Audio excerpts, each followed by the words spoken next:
"We're moving in tomorrow, Dad," my son announced casually over dinner, his doctor's hand steady as he cut his steak.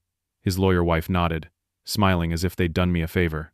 At 70, I'd built this lakefront dream home with my own 2 hands, invested 50 years of sweat into every beam. Their ultimatum came yesterday. Sign over my $3 million house, or they'd have me declared incompetent. Looking into their expectant faces, I smiled back and reached for the envelope beside my plate. I never thought my own son would betray me. Not Thomas. Not the boy I raised alone after his mother left us, when he was just 10 years old. My name is Nick Parker, and at 70 years old, I've lived a good life by most measures. I built a successful custom furniture business from nothing but determination and skilled hands. Started in a rented garage with second-hand tools, ended with a workshop employing 20 craftsmen and clients across 3 states. I paid for my son's education, all the way through medical school, without a single student loan. Now he's Thomas Parker, MD, respected cardiologist at Memorial Hospital. When Marie, my wife of 40 years, passed 3 years ago from cancer, I decided to stay in our lakefront home, rather than downsize. We designed and built this place together when I was in my 40s, back when this area was just undeveloped woodland. Now it's prime real estate worth over $3 million, with panoramic views across Lake Westfield. The house itself isn't extravagant. 4 bedrooms, 3 bathrooms, and my workshop in the finished basement. But the location and the 6 acres of lakefront property make it valuable. I stay active in the community, volunteering at the Veterans Center on Thursdays teaching woodworking. I play golf weekly with Walter, my attorney friend of 30 years, and 2 other buddies from my business days. My workshop keeps my hands busy, crafting pieces for my grandchildren and friends. My health is excellent for my age, blood pressure of 120/70, cholesterol in check, daily 2-mile walks along the lake, not a single cognitive issue in sight.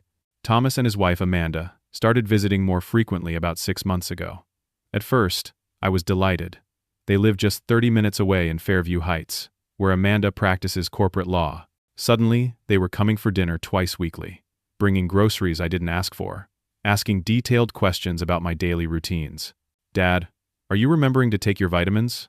Thomas would ask, though I've never missed a day. "Nick, don't you think this house is becoming too much work for one person?" Amanda would suggest, eyeing the vaulted ceilings and lakefront windows. I noticed small things. Thomas checking my pill organizer when he thought I wasn't looking. Amanda opening closets and cabinets during visits. Once, I came back from getting coffee to find Thomas photographing my living room with his phone. "Just showing Amanda's sister your beautiful built-ins," he explained quickly, but something felt off. Then Amanda began asking pointed questions about my will and estate planning during a Sunday dinner. "Have you updated everything since Marie passed? Who handles your finances now? Do you have plans for the house long-term?" The questions came rapid-fire over dessert. I answered honestly that Walter had helped me update everything after Marie's death, but their interest seemed excessive. Still, I brushed it off. Thomas was my only son. Amanda had been my daughter-in-law for 15 years. They cared about me surely. Then came last Sunday's dinner. Thomas carved the roast I'd prepared, Amanda poured the wine, and conversation flowed normally until halfway through the meal. "We have some exciting news, Dad," Thomas said, exchanging glances with Amanda. "We've sold our house. Got an amazing offer, 20% above asking." "That's wonderful," I replied, genuinely happy for them. "Are you buying in Lakeside Estates? You've always loved that neighborhood." Thomas set down his fork and looked directly at me. "Actually, we're moving in here, Dad. With you." I nearly choked on my wine. "Here? But there's no need. I'm doing fine on my own." Amanda reached across the table, patting my hand condescendingly. "Nick, we've been concerned. This house is too much for someone your age to maintain alone. We've discussed it," Thomas continued as if my input wasn't necessary, "and it makes the most sense. You have all this space. We can help with upkeep, and you won't have to worry about anything anymore." The presumption stunned me speechless. They'd made this life-altering decision without even consulting me.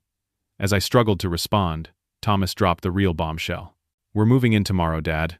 The movers are all scheduled. I've already cleared out the guest bedroom for Amanda's home office." I looked between them, these 2 people I thought I knew, and realized with sickening clarity that something was very wrong. This wasn't a suggestion or an offer of help. This was a takeover. "You've cleared out what?" I found my voice, setting down my fork with a deliberate calm I didn't feel. "Just reorganized a bit," Thomas said smoothly. "Put some of Mom's old things in storage. Amanda needs space for her files. The casual mention of Marie's belongings being moved without my knowledge hit me like a physical blow. Her watercolor paintings and books were all I had left of her. I think we need to back up here, I said, straightening in my chair.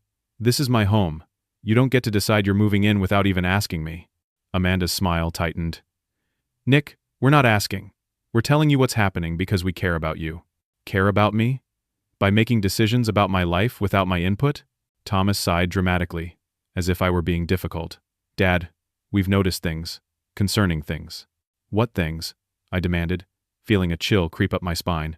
Thomas pulled out his phone, scrolling through notes. 2 months ago, you forgot my birthday call until the next day. Last month, you couldn't find your car keys and called me in a panic. I was running late for a doctor's appointment, I protested. Anyone might misplace keys occasionally. 3 weeks ago, Amanda interjected, you put salt in your coffee instead of sugar. Because someone, I looked pointedly at her, reorganized my kitchen canisters during her last visit. They exchanged that look again, the one people give when they think someone isn't quite tracking the conversation. Dad. Thomas leaned forward, dropping his voice to what I recognized as his doctor tone. We've been documenting these incidents. There's a pattern developing that suggests early cognitive decline. Amanda produced a manila folder from her purse, sliding it across the table. Inside were dated notes, detailing supposed incidents of forgetfulness or confusion, most so minor or misconstrued that under normal circumstances they'd never warrant mention. You've been spying on me? The betrayal cut deep, turning my stomach sour. Observing, Thomas corrected. As your physician. You're not my physician. Dr. Harrison has been my doctor for 20 years. As a medical professional, he continued smoothly, I have concerns about your ability to continue living independently. I've consulted with colleagues in neurology and geriatrics. They agree that these signs warrant evaluation. The calculated nature of their actions stunned me. This wasn't a sudden decision, but a campaign they'd been orchestrating for months. So you've decided I'm incompetent based on occasionally misplaced keys and a birthday call that was 1 day late? Amanda cleared her throat. Nick, there's more to it than that. The legal term is diminished capacity, and there are provisions for family members to intervene when someone can no longer make sound decisions about their care or assets. The word assets rang like an alarm bell. I looked at my son, the boy I'd taught to fish off our dock, the teenager whose medical school applications I'd proofread late into the night, the man whose wedding I'd paid for without question. What's this really about, Thomas? His expression hardened. It's about making sure you're taken care of before things get worse. We have 2 options here, Dad. You can sign over the house to us now, allowing yourself a life estate so you can continue living here under our supervision, or we can petition the court for guardianship on grounds of incompetence. The ultimatum hung in the air between us. I struggled to reconcile this cold stranger with my son. Let me understand, I said carefully. Either I voluntarily surrender my home to you, or you'll try to have me declared incompetent so you can take it anyway? It sounds harsh when you put it that way, Amanda said, frowning. We're trying to help you. By threatening me? By moving in without permission? By hiding my wife's belongings? Thomas stood suddenly, pushing back from the table. I need to show you something. He led me upstairs to the guest bedroom, Marie's reading room, where she'd spent countless hours with her books and needlework by the window overlooking the lake. The room had been completely transformed. The bookshelves were empty, the reading chair gone.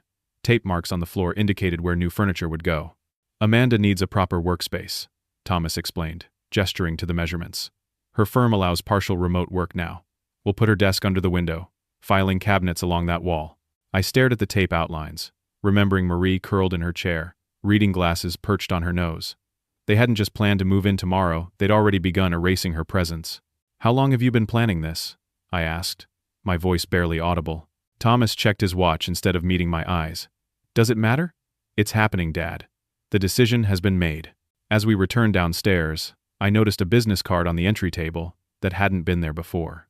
A real estate agent from Lakeside Properties, not for their house sale, I realized with growing horror, but for mine. They were already planning to sell my home out from under me. The memory crashed over me suddenly. Thomas, at 10 years old, sobbing in this very kitchen the day his mother left, promising through his tears, I'll never leave you, Dad. It's you and me forever. I'd believed him then, structured my entire life around giving him every opportunity.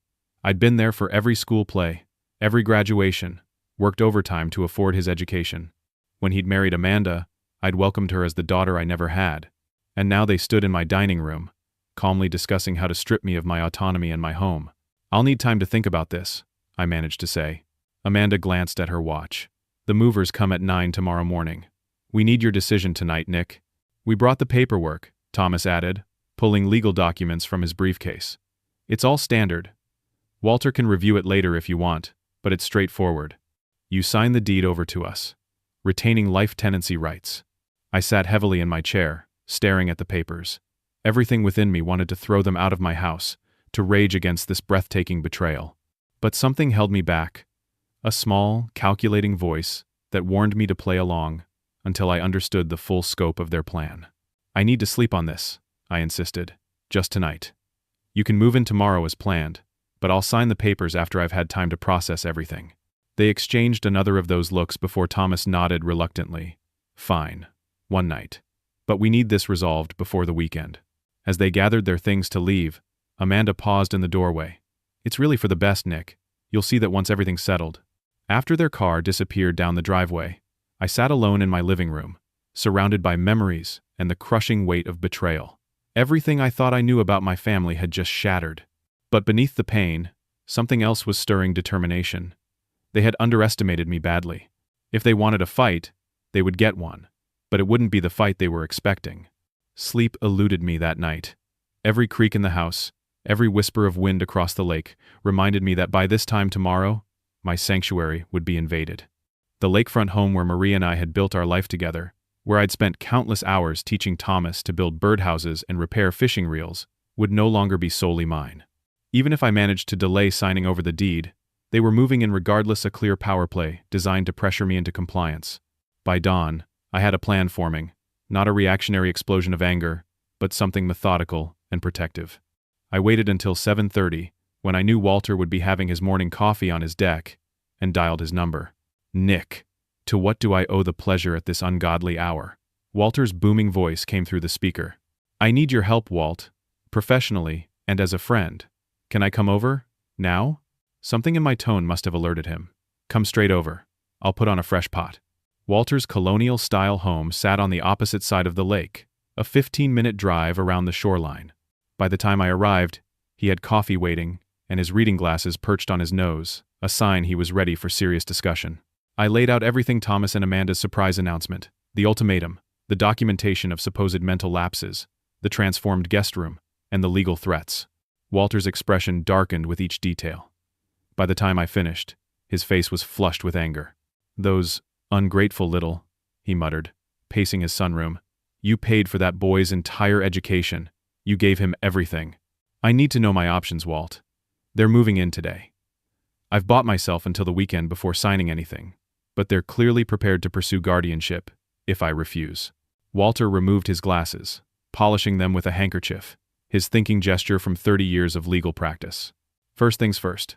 We need to establish beyond any doubt that you're mentally competent. I'm calling Barbara Chen at Westfield Neurology. She's the best cognitive assessment specialist in the county. We need comprehensive testing done immediately." He made the call while I sipped my coffee, pulling strings to get me an emergency appointment that very morning. "Next," he continued after hanging up, "we need to document everything. Install security cameras in your home's common areas. Record all conversations with Thomas and Amanda from now on. Wisconsin is a one-party consent state for recordings only. You need to know they're being taped." I nodded, mentally cataloging what else needed to be done. "And Nick," Walter added gravely, "we need to understand their motivation. This isn't just about concern for your welfare. There's something else driving this sudden urgency."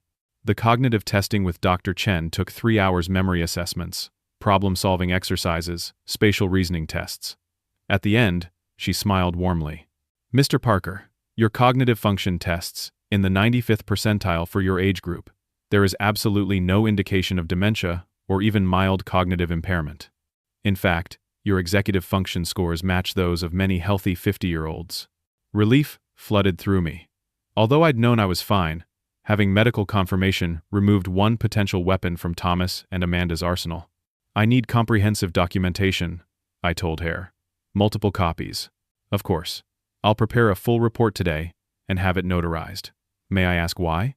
I briefly explained the situation. Dr. Chen's professional demeanor cracked, revealing indignation. I'm speechless. Rest assured, Mr. Parker. My report will be unequivocal regarding your cognitive health. By early afternoon, I had installed discrete security cameras in my living room, kitchen, and entryway, with the system feeding to a secure cloud account only I could access. Walter had helped me draft a provisional new will and place my most important documents in his office safe. I'd visited my bank to secure my accounts and ensure no one else could access them. While I was preparing for Thomas and Amanda's arrival, Walter made some discreet inquiries through his connections. We met again at 4 o'clock at his house. "I've found something," he said grimly, sliding a folder across his desk. "Thomas has a gambling problem, a serious one. He's in debt to some very unpleasant people to the tune of $480,000. The revelation struck me like a physical blow. My son gambling? I'd never seen any signs. Online poker mostly," Walter continued. "Started about 2 years ago, according to my source. He's been borrowing against his medical practice to cover losses. His partners are threatening to force him out. The pieces started falling into place. Thomas's increased interest in my finances, the sudden urgency to move in, the real estate agent's card. And Amanda?" I asked, dreading the answer. Walter sighed. "Her law firm is struggling. 3 partners left last year, taking major clients with them. She was passed over for partner again last month. Word is, she might be among the next round of layoffs. Financial desperation. Not concern for my well-being, but a calculated plan to seize my most valuable asset. The $3 million property would solve all their problems if they could get their hands on it." I sat with this painful knowledge, remembering Thomas as a boy, always honest to a fault. What had happened to transform him into someone who would try to steal his father's home under the guise of care? "There's more," Walter said quietly. "I called your daughter. Jennifer, my daughter from a brief relationship before Marie, lived in Seattle with her family. She and Thomas had never been close. The 15-year age gap and different mothers created a distance I'd never fully managed to bridge. Thomas contacted her last month," Walter continued. "Tried to convince her you were showing signs of dementia and needed to be in a memory care facility. She didn't believe him, but wasn't sure what to do. She's flying in tomorrow." Another betrayal. Thomas had tried to recruit his half-sister in his scheme, prepared to institutionalize me to get what he wanted. On the drive home, I made my final decision. Thomas and Amanda weren't just taking advantage, they were executing a calculated plan to strip me of everything. Self-protection wasn't just justified, it was necessary. I stopped at an electronics store and purchased additional hidden cameras for the upstairs hallway and guest rooms. These would provide evidence if they tried moving more of my belongings without permission. When I returned home, Thomas's SUV and a moving truck were already in the driveway, 3 hours earlier than promised. I found Amanda directing movers carrying boxes into my guest room, Thomas rearranging furniture in my living room to make space for their entertainment center. "Dad," Thomas greeted me with forced cheerfulness. "We decided to get an early start. Hope you don't mind." I smiled pleasantly. "The camera's already recording." "Not at all. Let me help." For the next several hours, I played the accommodating father, helping arrange their belongings while carefully documenting every item they moved or discarded of mine. Around 6 o'clock, Amanda left her designer handbag on my kitchen counter while helping Thomas assemble a bookshelf in the living room. I shouldn't have looked. I knew that. But something compelled me to check what other surprises might be in store. Inside her bag, partially visible, was a legal document with my name on it. I slipped it out just enough to read the heading: Durable Power of Attorney for Financial Matters. It was already filled out, ready for my signature, or perhaps ready for a forged signature. At the bottom, a signature line with what appeared to be my handwriting, though I'd never seen the document before. My blood ran cold. They weren't just planning to pressure me into signing over my house. They had already prepared to take control of everything I owned, with what looked like a practiced forgery of my signature ready if needed. I carefully replaced the document and walked outside, ostensibly to get some air, but actually to make a crucial phone call. Diane Reynolds had been my real estate agent when Marie and I bought our lakefront lot 30 years ago. Now she ran the most successful agency in the county. She answered on the second ring. "Nick, how are you? It's been too long." "Diane," I kept my voice low, watching the house through the patio doors. "I need to sell my house. Immediately. To a cash buyer who can close within days." A brief pause. "That's unusually urgent. Is everything okay?" "It will be. But I need this handled with absolute discretion. No yard signs, no listings online. Private showings only, and I need to know about them in advance." "I can do that. she said, professional curiosity evident in her tone. Your property is exceptional. 3 million minimum in the current market, possibly more with multiple interested parties. Perfect. When can you start? I have 2 clients looking for lakefront properties right now, both qualified for that price range. I could bring them by tomorrow if you're ready. Tomorrow morning between 9 and 11. Thomas and Amanda will be at work. After hanging up, I turned to find Thomas watching me from the patio doorway. Everything okay, Dad? Who were you talking to? Just Walter, I lied smoothly. Confirming our golf game this weekend. Thomas nodded, though suspicion lingered in his eyes. About those papers we discussed. Have you had time to think? I have, I replied. Let's plan to review everything this weekend. I'd like Walter to look them over first, as you suggested. Disappointment flashed across his face before he masked it. Sure, Dad. Whatever makes you comfortable. We're just glad to be here to help you. That night, after Thomas and Amanda retired to the guest room, Marie's reading room, I sat alone in my workshop, surrounded by the tools and projects that had defined my life. A half-finished jewelry box for Jennifer's birthday sat on my workbench, the dovetail joints precisely cut and ready for assembly. As I ran my fingers over the smooth cherry wood, I thought about the home I might soon leave behind. Every baseboard and crown molding I'd installed myself. The kitchen cabinets I'd crafted for Marie as an anniversary gift. The backyard swing where I'd pushed Thomas as a child. But a house, no matter how beloved, was just a structure. What Thomas and Amanda sought to steal was more than property. It was my autonomy, my dignity, and ultimately, my trust. Those couldn't be taken, only surrendered. And I had no intention of surrendering. I checked the security camera feeds on my tablet. In the guest room, Thomas and Amanda were having an intense discussion, unaware they were being recorded.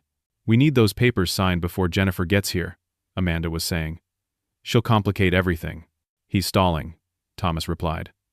Maybe we should have Peterson come by tomorrow, start the evaluation process. Good idea. A little pressure might help him see reason. As they plotted, I made my final preparations. The trap was set. Now I just had to wait for them to walk into it. Morning arrived with the gentle sound of waves lapping against the shore and sunlight streaming through my bedroom windows. For 30 years, this view had been my first sight each day. The shimmering water of Lake Westfield, stretching to the tree-lined opposite shore. The thought that this might soon change brought a lump to my throat, but I pushed the emotion aside. Today required clarity and purpose, not sentiment. I rose early, dressed in my best casual attire, pressed khakis and a button-down shirt, and prepared breakfast as I normally would. By 7:30, the scent of coffee and bacon had drawn Thomas and Amanda to the kitchen. Morning, Dad, Thomas yawned, pouring himself coffee. You're up early. Old habits? I replied pleasantly. Beautiful day on the lake. Thought I might take the boat out later. Amanda frowned. Alone? I don't think that's wise, Nick. I merely smiled and served them breakfast, playing the role of docile father while the cameras recorded every interaction. Thomas mentioned casually that his colleague, Dr. Peterson, might stop by that evening, the neurologist they planned to use for my supposed evaluation. That sounds fine, I agreed mildly. Always nice to meet your colleagues. After they left for work, Thomas to his medical practice, Amanda to her law firm, I sprang into action. Diane arrived promptly at 9:15 with her first clients, a retired couple from Chicago looking for a lake house. They loved the property but wanted time to consider. Her second appointment arrived at 10:30. Jackson Hayes, a 45-year-old tech entrepreneur who had recently sold his company and relocated to Wisconsin for the quality of life. The moment he stepped onto the deck overlooking the lake, I could see the decision in his eyes. This is exceptional, he said, taking in the panoramic water view. Exactly what I've been searching for. Diane walked him through the house, while I waited in the kitchen, answering questions as needed. After touring the property, Jackson sat at my dining table and made an offer, without hesitation. $3.2 million, all cash. I can close in 3 days. Diane looked at me, eyebrows raised. The offer was $200,000 above asking price. There's one condition, I said. I need a leaseback agreement, 5 years minimum, with a reasonable monthly rent. Jackson considered this, then nodded. That works for me. I'm in no rush to move and my current lease runs, another 6 months anyway. We can structure it as a sale with a leaseback arrangement. By noon, we had a signed purchase agreement. Diane promised to expedite everything. With a cash buyer, we could close by Friday. 3 days to completely upend Thomas and Amanda's plans. Jennifer's flight arrived at 2 o'clock. Seeing my daughter walk through the airport terminal sent a wave of emotion through me. At 45, she looked so much like her mother, the same warm eyes and determined chin. We embraced tightly, neither speaking for a long moment. "I came as soon as Walter called," she said, as we drove back to the house. "I couldn't believe what Thomas was trying to do." "It's worse than Walter told you," I admitted, explaining everything I'd discovered. Jennifer's expression hardened. "That entitled little. I'm sorry, Dad.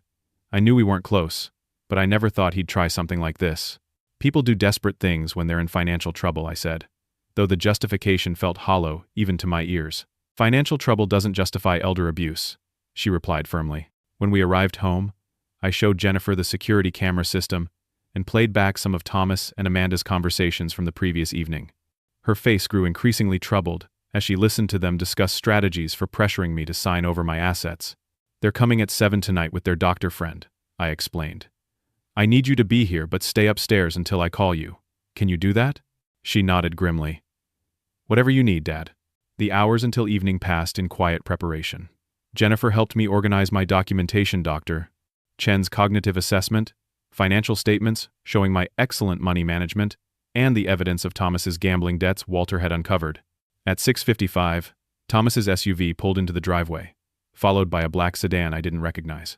From the upstairs window, I watched 3 people approach the front door: Thomas, Amanda, and a distinguished-looking man in his 60s, carrying a leather briefcase. Dr. Peterson, presumably. I settled into my favorite armchair in the living room, appearing relaxed as they entered. The cameras were recording from multiple angles. "Dad," Thomas greeted me. "This is Dr. James Peterson, the neurologist I mentioned. He's kindly agreed to stop by for an informal chat." I rose and shook the doctor's hand. "Dr. Peterson, welcome to my home." "Mr. Parker," he replied with practiced warmth. "Your son speaks very highly of you." We all sat in the living room, an uncomfortable tableau of false pleasantries. Amanda perched on the edge of the sofa, her portfolio of legal documents visible in her designer handbag. "So," I began conversationally, "this is the evaluation to determine if I'm competent to manage my own affairs?" Dr. Peterson had the grace to look slightly embarrassed. "Nothing so formal, Mr. Parker. Just a friendly conversation to address some concerns your son has raised." "Concerns about my cognitive function," I stated flatly, "based on occasionally misplaced keys and a delayed birthday call." Thomas leaned forward, hands clasped between his knees. "Dad, it's more than that. There's a pattern of small incidents that, taken together, suggest potential early-stage cognitive decline." "I see," I replied calmly. "And your medical expertise as a cardiologist qualifies you to make this assessment?" "That's why Dr. Peterson is here," Amanda interjected smoothly, "as a neutral third party with appropriate expertise." Dr. Peterson cleared his throat. "Perhaps we could begin with some simple questions, Mr. Parker, just to establish a baseline." What followed was a thinly veiled cognitive assessment questions about the date, the president, my address. I answered each one perfectly, watching frustration grow on Thomas's face as I demonstrated clear mental acuity. "Mr. Parker," Dr. Peterson finally said, "can you tell me why you think your son and daughter-in-law are concerned about you?" "They're not concerned about me," I replied evenly. "They're concerned about my house and my money." Thomas flushed angrily. "That's not fair, Dad. We're trying to help before things get worse." "Worse for whom?" I asked. "I'm in perfect health, mentally and physically. Dr. Harrison gave me a clean bill of health last month. I manage my finances impeccably. I maintain my home without assistance. So why exactly do you feel I need to sign over my property to you?" Amanda stepped in, her lawyer voice taking over. "Nick, aging is a natural process. We're simply trying to establish protections while you're still able to participate in the decision-making. By moving into my home without permission? By removing Marie's belongings from her reading room? By documenting minor normal events as evidence of mental decline?" I kept my voice steady despite the anger bubbling beneath the surface. Dr. Peterson looked increasingly uncomfortable. "Perhaps we should reschedule this for another time, when everyone is feeling less defensive." "I'm not defensive, doctor. I'm perfectly calm." I reached for the folder on the side table. In fact, I had a comprehensive neurological and cognitive assessment yesterday with Dr. Barbara Chen at Westfield Neurology. Are you familiar with her work? The doctor's eyebrows rose. Dr. Chen is extremely well respected in the field. I handed him the folder. "Then you'll appreciate the thoroughness of her evaluation. As you can see, I scored in the 95th percentile for my age group on all cognitive measures. There is, in Dr. Chen's words, Absolutely no indication of cognitive impairment of any kind. Thomas snatched the folder, flipping through the pages with increasing agitation. This doesn't change anything, Dad. Prevention is the key. We're trying to establish protections before problems develop. Why my house specifically? I asked pointedly. Why not move me into a smaller place if maintenance is your concern? Why must you have this house? The question hung in the air. Thomas and Amanda exchanged glances, silently debating how much to reveal. It makes the most financial sense, Amanda finally offered. Property values in this area continue to appreciate. It would be foolish to sell such an investment. So this is about money, not my welfare, I stated flatly. Thomas stood abruptly, pacing the room. Fine. Yes, we have financial concerns. Who doesn't? But that doesn't mean we don't care about you. What kind of financial concerns justify trying to take your father's home under false pretenses? I pressed. The dam broke. Thomas's face contorted with a mixture of shame and desperation. I made some mistakes, okay? Bad investments. The medical practice had cash flow problems. I borrowed money from people I shouldn't have. Gambling debts, I clarified, watching his expression crumble. $480,000 worth. His head snapped up. How did you... And Amanda's law firm is struggling, I continued. Layoffs coming.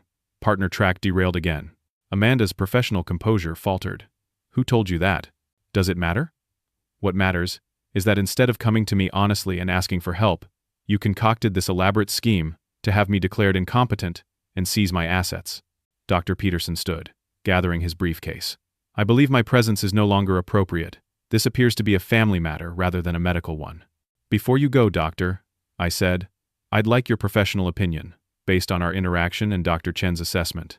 Do I show any signs of cognitive impairment that would justify removing my financial autonomy? He hesitated, glancing at Thomas, then back to me. No, Mr. Parker, you present as entirely cognitively intact. I would not support any petition for guardianship based on cognitive grounds. With that, he showed himself out, leaving an oppressive silence in his wake. Thomas collapsed onto the sofa, head in his hands. You don't understand how bad things are, Dad. Then explain it to me, I said, not with lies and manipulations, but honestly, as my son.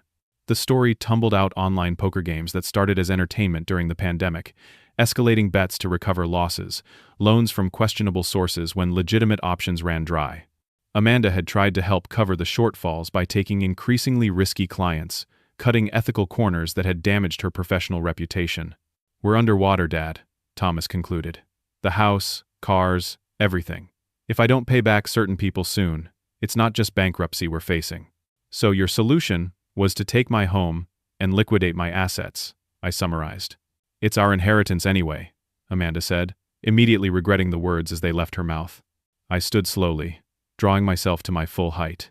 Let me be absolutely clear. My home and my money are mine, not your inheritance in waiting. I worked for 50 years to build what I have. Your sense of entitlement to it while I'm still very much alive is disturbing. What choice did we have? Thomas demanded desperately. Come begging to you for $500,000? Yes, I said simply. That would have been the honest choice. Coming to me as a son in trouble, not as a predator circling vulnerable prey. Amanda tried another approach. Nick, we can still work this out. The three of us living here makes financial sense for everyone. We help maintain the property, you have companionship and assistance if needed, and eventually the house stays in the family. I studied them both, my son and the woman he'd married, trying to reconcile their actions with the people I thought I knew. I need the weekend to consider everything we've discussed, I said finally. No papers signed, no decisions made until Monday. Relief washed over Thomas's face. He clearly believed he still had a chance to salvage his plan. That's reasonable, Dad. We appreciate you taking time to think this through. In the meantime, I added, you're welcome to stay in the guest room as planned. We'll revisit all of this on Monday morning. After they retreated upstairs, Jennifer emerged from her hiding place in the kitchen. She'd heard everything. They're unbelievable, she whispered furiously. Using your supposed mental decline as a weapon? That's elder abuse, Dad. I nodded wearily. But now we have everything we need. The sale closes Friday. By Monday, this house will legally belong to someone else. Jennifer squeezed my hand. Are you sure about this? This has been your home for so long. I looked around at the living room where my family had gathered for Christmas mornings, where Marie and I had watched countless sunsets over the lake, where I'd built a life of integrity and hard work. Sometimes, I said quietly, You have to let go of something you love to protect something more important. What's that? She asked. The truth, I replied, and the consequences of trying to bury it. Thursday morning dawned bright and clear, sunlight dancing across the lake as boats began their daily parade across the water. I'd slept surprisingly well, the weight of decision-making lifted from my shoulders. The path forward was clear now, each step precisely calculated. Thomas and Amanda left early for work, their manner cautiously optimistic after our conversation the previous evening. They believed they'd succeeded, that I was considering their proposal and leaning toward acceptance. Little did they know that while they plotted in my guest room, I was executing a counterattack that would leave them no room to maneuver. As soon as their car disappeared down the driveway, I called Diane. Everything's proceeding perfectly, she assured me. Jackson's financing is confirmed. The title search is clean. We're on track for closing tomorrow at 2 o'clock. And the lease-back arrangement? All drawn up. 5 years at $2,000 a month. Renewable for another 5 at your option. Mr. Hayes is remarkably accommodating, says he considers it an investment property, and is in no hurry to occupy it personally. Relief washed through me. The cornerstone of my plan was secure. One more thing, Diane. Absolute confidentiality until after closing. Not a word to anyone, especially not other realtors. Thomas and Amanda have friends in your industry. Of course, Nick. This stays between us until you say otherwise. Jennifer came downstairs as I ended the call, already dressed for the day in jeans and a light sweater. The resemblance to her mother, in her determined expression, sent a pang through my heart. What's the plan today, Dad? I handed her a cup of coffee. First, we meet with Walter to finalize all the legal protections. Then we secure anything of sentimental or significant financial value. I don't want Thomas or Amanda to have access to anything important once they realize what's happening. Walter's office occupied the top floor of a renovated Victorian in downtown Westfield. His assistant showed us directly to his private conference room, where he waited with a stack of documents and a grave expression. Morning, Nick, Jennifer. I've prepared everything we discussed. He spread the papers across the polished mahogany table. First, the revocable living trust. This places all your assets, except the house, which you're selling, into a protected trust with yourself. As trustee and Jennifer, as successor trustee, Thomas can contest it, but with Dr. Chen's assessment and our documentation of their behavior, he won't get far. I signed where indicated, feeling a profound sadness that such measures were necessary against my own son. Next, the revised will. Again, leaving Thomas a nominal amount to prevent claims you forgot him, but directing the bulk of your estate through the trust. More signatures, more legal barriers being erected against family betrayal. Finally, this affidavit documents the attempted financial exploitation. We won't file it unless necessary, but it's ready if Thomas tries to escalate. Walter looked at me over his reading glasses. Are you absolutely certain about this course of action, Nick? Selling the house is irreversible. I'm certain, I replied without hesitation. They gave me no choice. They plan to take everything: my home, my autonomy, my dignity. At least this way, I control what happens. Walter nodded solemnly. Then we're prepared for all contingencies. After closing tomorrow, Thomas and Amanda will have no legal claim to either the property or your other assets. Our next stop was the bank, where I met with Margaret Wilson, the manager who had handled my accounts for 15 years. Under her supervision, I moved most of my liquid assets into new accounts that could only be accessed with dual authentication, established automatic bill payments for all utilities, and secured my safe deposit box with additional verification requirements.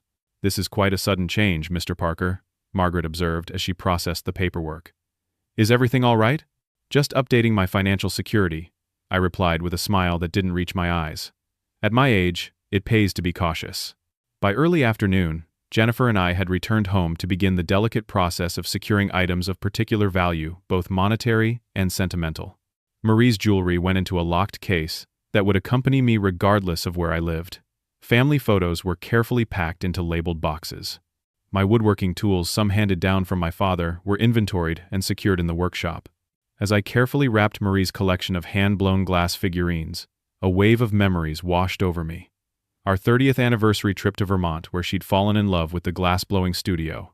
The delight in her eyes each time she added a new piece to her collection. The way sunlight from the lake windows would catch the colored glass, sending rainbow prisms dancing across the walls. Dad? Jennifer's voice pulled me from my reverie. Are you okay? I realized I'd been standing motionless, a small glass bird cupped in my palm. Just remembering, I said softly.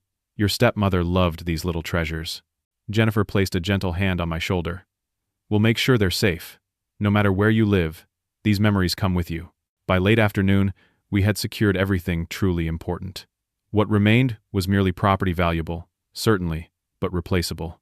Thomas and Amanda could have claimed my house, but they could never take the life I'd built or the principles I'd lived by.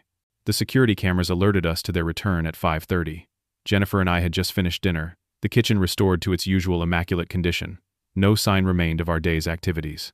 Evening, Thomas called as they entered, his tone carefully casual. Smells good in here.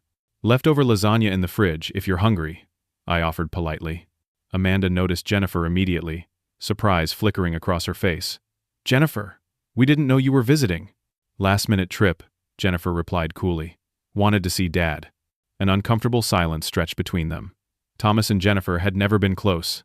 The 15-year age gap and different mothers created a natural distance, but now hostility crackled in the air. So, Thomas attempted awkwardly. Family reunion? Something like that, Jennifer answered, her tone making it clear further questions weren't welcome. We engaged in painful small talk through the evening, each side guarding their words carefully.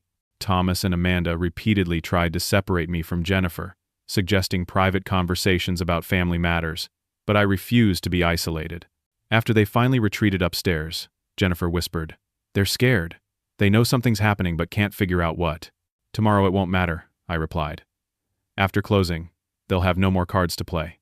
Friday morning arrived with a sense of finality. By sunset, my home of 30 years would legally belong to someone else. The thought brought unexpected peace, rather than pain. The house had served its purpose, sheltered my family, witnessed our joys and sorrows, provided the backdrop for a well-lived life. Now it would serve as the instrument of justice and truth. Thomas and Amanda again left early, Thomas mentioning a busy patient schedule, Amanda citing court appearances. Their departures worked perfectly with my timeline. At 1:30, Jennifer drove me to the title company's office in downtown Westfield.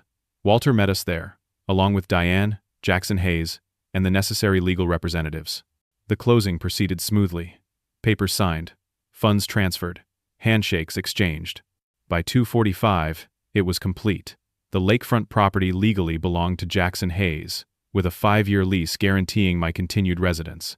The proceeds, just over $3 million after Diane's commission, were safely deposited into my trust account, untouchable by Thomas or anyone else without proper authorization.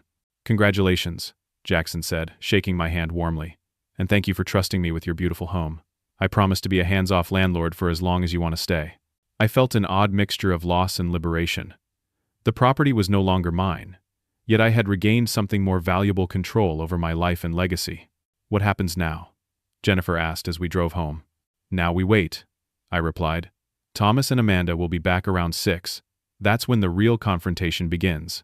The hours passed in quiet preparation.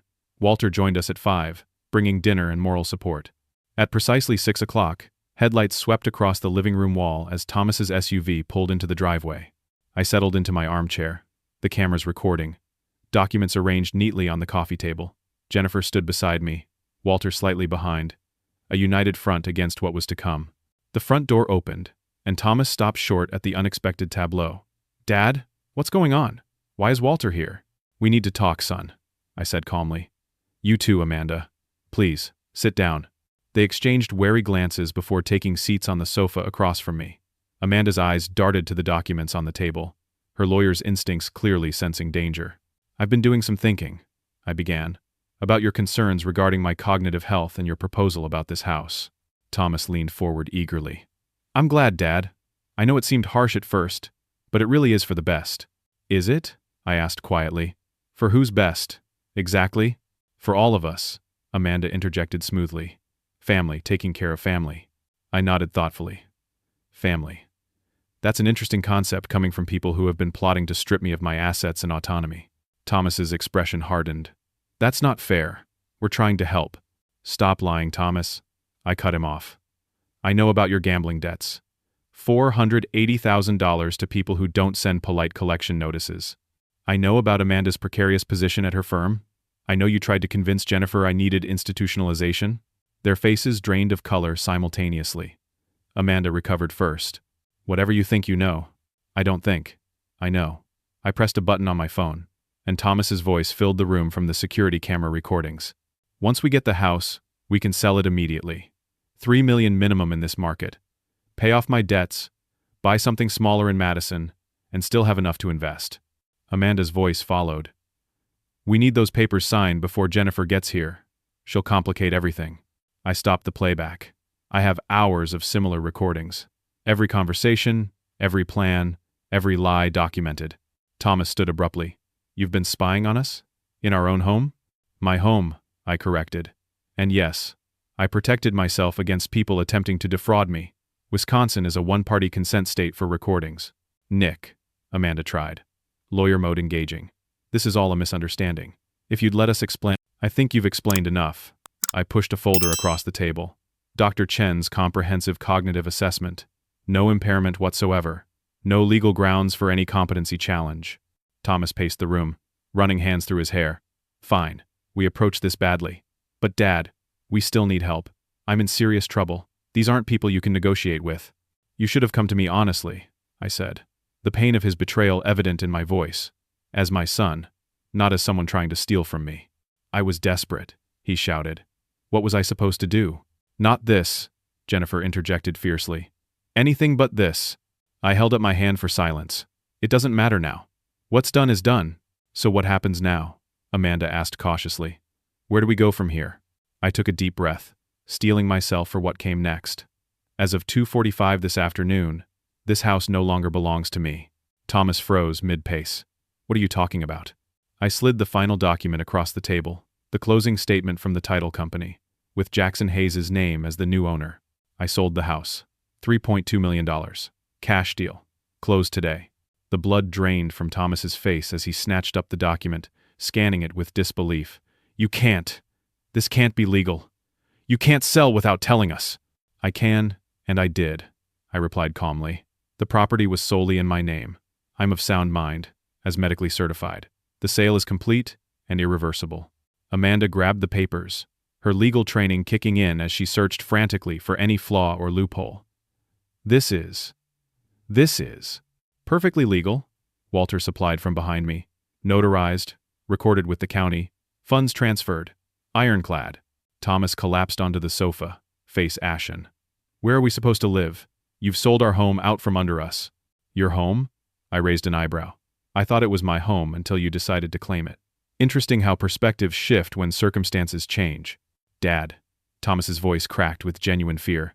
"You don't understand. These people I owe money to, they've made threats. Without this house, without that money, I don't know what they'll do." For the first time since discovering their betrayal, I felt a flicker of the paternal concern that had guided most of my life. Despite everything, he was still my son. "The new owner has granted me a 5-year lease," I said more gently. "I'll continue living here for now. As for you and Amanda, you have your own house. The one you supposedly sold to move in here." Amanda looked away. Another lie exposed. They had never sold their house, merely another pressure tactic to force my compliance. "And the money?" Thomas asked, desperation naked in his voice. "That's been placed in an irrevocable trust, with Jennifer as successor trustee. Neither of you can access it, now or after my death." Amanda began to cry, her careful composure finally cracking. "Please, Nick. We made a terrible mistake, but please don't do this. We'll lose everything." "You were willing to see me lose everything," I reminded her. "My home, my independence, my dignity, all while pretending it was for my own good." Thomas fell to his knees beside my chair, a posture of supplication I never thought I'd see from my proud son. "Dad, please. I'm begging you. Help us. I'll do anything. They'll hurt us if I don't pay." Despite everything, my heart ached at his distress. The boy I'd raised, the man I'd sacrificed for, reduced to this by his own poor choices and deception. I exchanged glances with Walter and Jennifer, receiving their subtle nods of approval for what I was about to do.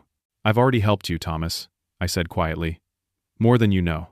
"What do you mean?" Thomas asked, confusion replacing desperation in his expression. I leaned forward in my chair, hands clasped before me. "Did you really think I would leave my only son to the mercy of loan sharks, regardless of what he'd done?" Hope flickered across his face. "Dad?" Before closing on the house, I instructed my attorney to set aside $480,000 of the proceeds in a separate account, I explained. "Not as a gift to you, but as direct payment to clear your gambling debts." Thomas's mouth opened in shock. You paid my debts? Walter contacted their representative this morning. The full amount has been transferred as of 4 o'clock today. You're clear. Amanda stared in disbelief. Just like that? You paid $500,000 to people who were threatening your son after what we tried to do to you? I paid them because, despite everything, Thomas is my son, and because those people wouldn't have stopped with him. They would have eventually come after me, after Jennifer, after anyone connected to him. I protected my family, all of my family. Thomas collapsed back onto the sofa, tears streaming down his face. Whether from relief, shame, or a combination of both, I couldn't tell. There are conditions, Walter interjected, opening his briefcase. Significant ones. Amanda's legal instincts visibly engaged. What kind of conditions? Walter removed several documents, placing them on the coffee table. First, Thomas must enter a comprehensive gambling addiction treatment program. I've taken the liberty of researching appropriate facilities. The Westfield Recovery Center has an excellent reputation and can admit him as early as Monday. Thomas nodded numbly, offering no resistance. Second, Walter continued, I've reported Thomas's unethical behavior to the state medical board. Not the gambling that's a personal issue, but the attempted exploitation of a senior citizen and the misuse of his medical authority to falsely claim cognitive impairment. You can't do that, Amanda protested. His career is already in jeopardy due to his own actions? I interrupted. The report has been filed but not yet submitted. If Thomas complies with all our conditions, Walter will withdraw it. Thomas looked up, hope warring with fear in his eyes. And if I don't? Then not only will the report be submitted, but I'll personally testify before the medical board, I said firmly. I don't want to do that, Thomas. I've spent my life building you up, not tearing you down. The choice is yours. Walter turned to Amanda. Third condition applies to you. Your law partners have received evidence of your attempt to defraud an elderly client, specifically, the power of attorney document with the forged signature found in your bag. Amanda paled. That's not I never. Save it, Jennifer snapped. We found the document. We have the recordings. We know exactly what you were planning. Like the medical board report, this evidence has not yet been submitted to the State Bar Association, Walter continued. Compliance with our conditions will ensure it remains private. What conditions? Amanda asked, her voice barely audible. Ethics training, community service with senior advocacy organizations, and couples therapy with Thomas to address the destructive dynamic you've created together. Walter slid the documents toward them. All detailed here. I watched them absorb the magnitude of what had transpired, the complete reversal of their carefully constructed plan, the exposure of their deception, and the stark choice now before them. Why? Thomas finally asked, looking up at me with reddened eyes. Why help us at all after what we tried to do? Because punishment without the opportunity for redemption serves no one, I replied. I'm offering you both a path forward, a difficult one that requires genuine change, but a path nonetheless. Amanda studied the documents with her lawyer's attention to detail. And if we meet all these conditions? What then? Then we begin rebuilding what you've broken, I said simply. Not with money or property, but with honesty and trust. That will take much longer than paying off debts or completing programs. Thomas stood and walked to the window overlooking the lake, his shoulders slumped in defeat. I don't deserve this chance. No, I agreed. You don't. But deserving has nothing to do with it. This is about who I choose to be, not who you've shown yourselves to be. Jennifer, who had remained silent through most of the exchange, finally spoke. Dad has always believed in second chances. Don't mistake his compassion for weakness, or his generosity for forgiveness. Those have to be earned. Thomas turned from the window, his expression more vulnerable than I'd seen since he was a child. What about you and Amanda? Where will you live? You'll return to your home in Fairview Heights, I stated matter-of-factly. I'll remain here under my lease agreement with Mr. Hayes. Jennifer will stay with me for a few weeks, until everything is settled. And after that? Amanda asked quietly. When the programs are completed, the conditions met? That depends on the sincerity of your changes, I replied. Trust, once broken, isn't easily repaired. It will take time, transparency, and consistent effort from both of you. Walter gathered his papers, preparing to leave. I'll need your decisions by Monday morning. Treatment admission for Thomas has been provisionally arranged for 10 a.m. Community service orientation for Amanda at 2 p.m. They nodded silently, the fight completely drained from them. As Walter headed for the door, I turned to Thomas and Amanda. Pack your things tonight. I expect you to be out by noon tomorrow. So soon? Amanda asked, panic edging her voice. You were ready to move in with no notice, Jennifer pointed out. Surely you can move out with the same efficiency. After they retreated upstairs, presumably to pack and process everything that had happened, Jennifer sat beside me on the sofa. You're a better person than I am, Dad, she said softly. I'm not sure I could have offered them a way back after what they tried to do. I sighed deeply. I'm not doing it just for them. Carrying anger and resentment hurts the bearer more than the target. I've lived too long to poison my remaining years with bitterness. Still, she persisted, paying off his gambling debts after he tried to steal your house? That's beyond generous. It was practical as much as generous, I explained. Those debts wouldn't have disappeared if I'd simply punished Thomas. They would have followed him and potentially us until paid. Better to clear the slate completely and start fresh with clear boundaries. Jennifer rested her head on my shoulder, reminiscent of how she'd sat with me as a child. What happens now? With the house? With everything? Now we move forward, I replied, gazing around the living room that held 30 years of memories. This house served its purpose. It sheltered our family, witnessed our joys and sorrows. Now it's just a structure valuable, certainly, but ultimately just wood and glass. Will you stay the full 5 years of the lease? I considered the question, watching moonlight dance across the lake outside the windows. I don't know. Perhaps. Or perhaps I'll find somewhere new, somewhere without these particular memories. Whatever you decide, Jennifer said firmly, I'll support you, and I'll be more present in your life, regardless of where you live. The next morning, Thomas and Amanda moved out quietly. Few words were exchanged beyond necessary logistics.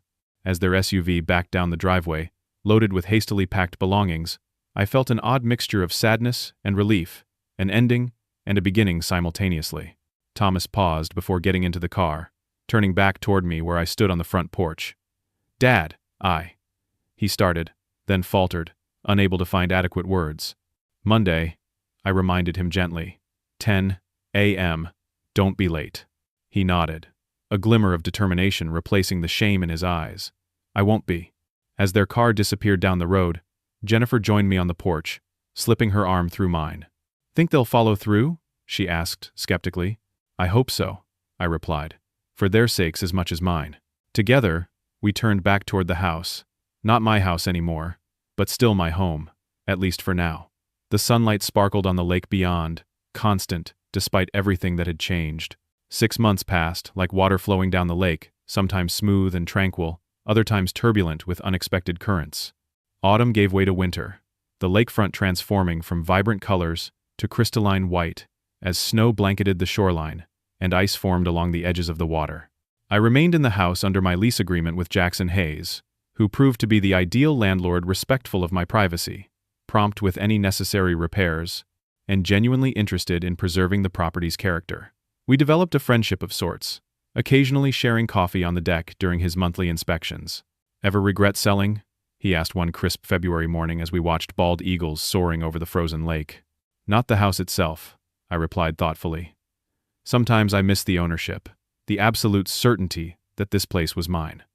But then, I remember what that ownership nearly cost me, and the regret fades. Thomas completed the 90-day inpatient gambling addiction program at Westfield Recovery Center, followed by ongoing weekly therapy and Gamblers Anonymous meetings. According to his counselors, he was making remarkable progress, acknowledging the depth of his addiction, making amends where possible, and restructuring his life around recovery principles.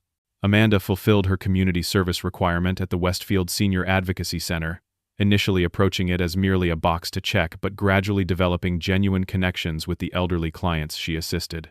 The ethics training seemed to have rekindled something in her, that years of corporate law had dimmed a sense of purpose beyond personal gain. They attended couples therapy faithfully, working through the toxic patterns that had led to their desperate scheme.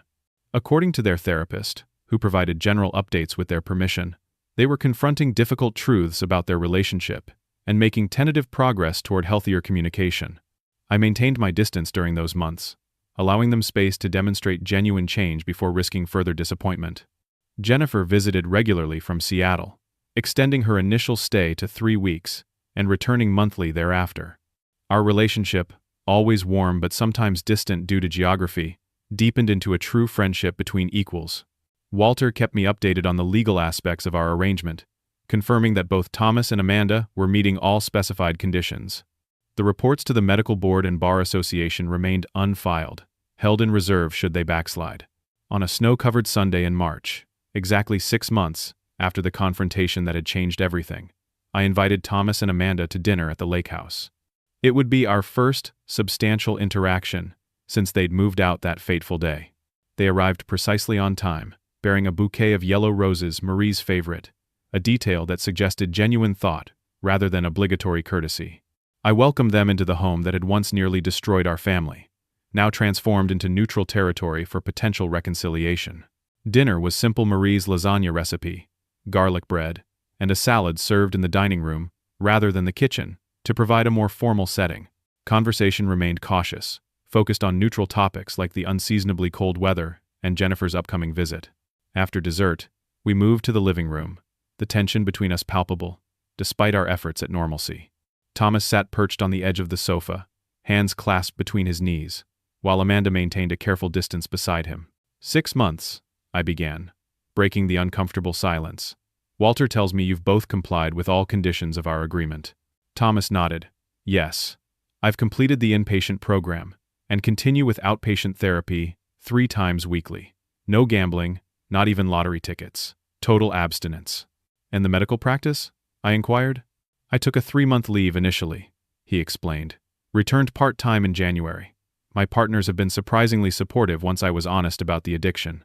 I'm on probation, of course, but seeing patients again. I turned to Amanda. And you? 300 hours of community service completed last week, she reported. Ethics training finished in January. I'm still at the firm, though in a different capacity. She took a voluntary demotion, Thomas added when Amanda hesitated. Corporate to elder law. Less money but more meaningful work, she says.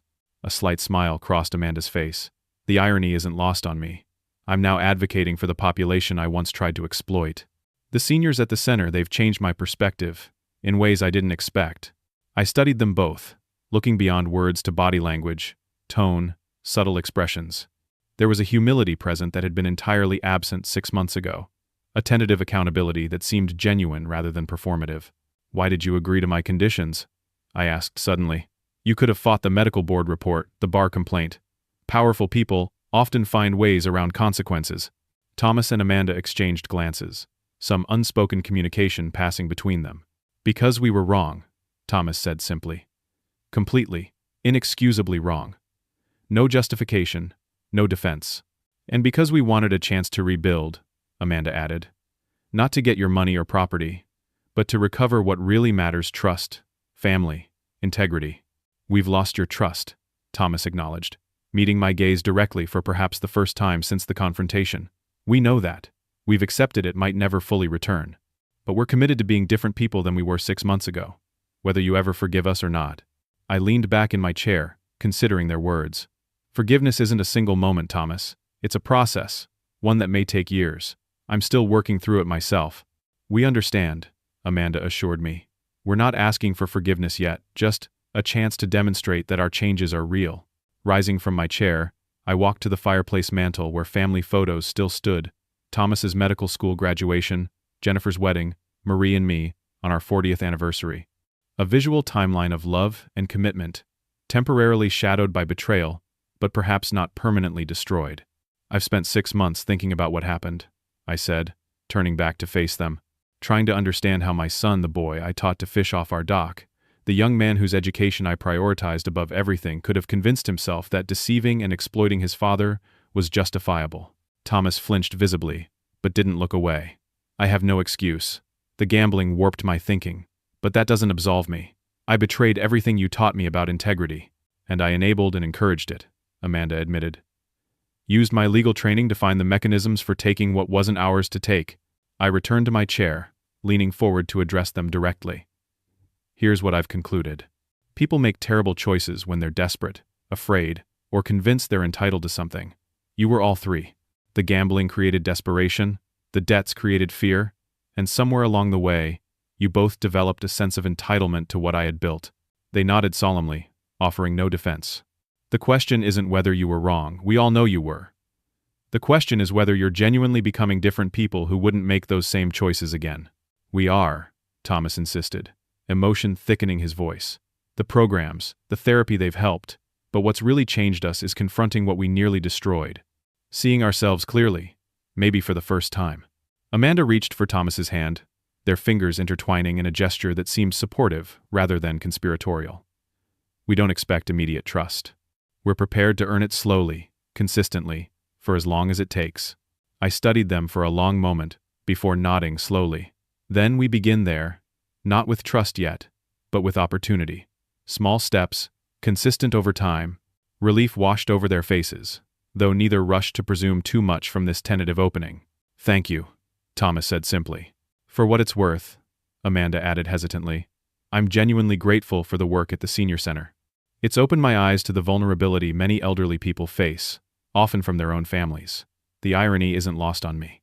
Sometimes our greatest mistakes lead to our most important growth," I observed. "If that's true for you, then perhaps something worthwhile has come from all this." As the evening concluded, and they prepared to leave, Thomas paused at the door, turning back to me with an expression of genuine curiosity. "Dad, there's something I've wondered these past months. When did you know? About our plan, I mean. When did you first realize what we were trying to do?" I considered the question, thinking back to the subtle shifts in their behavior that had first triggered my suspicions. "It wasn't any single moment," I replied. "It was an accumulation of small inconsistencies.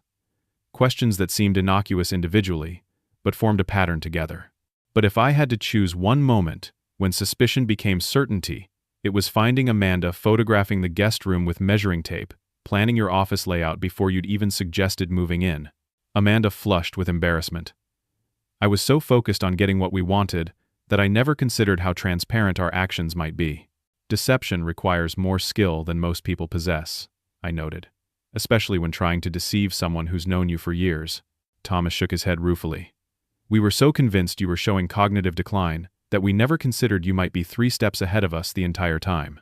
A mistake many people make with seniors," I observed, "confusing age with diminished capacity." As they finally departed with tentative plans for another dinner in 2 weeks, I felt a subtle shift in the atmosphere between us. Not reconciliation yet, but perhaps the prerequisite conditions for it to eventually occur. Jennifer called that evening, eager for an update on the dinner.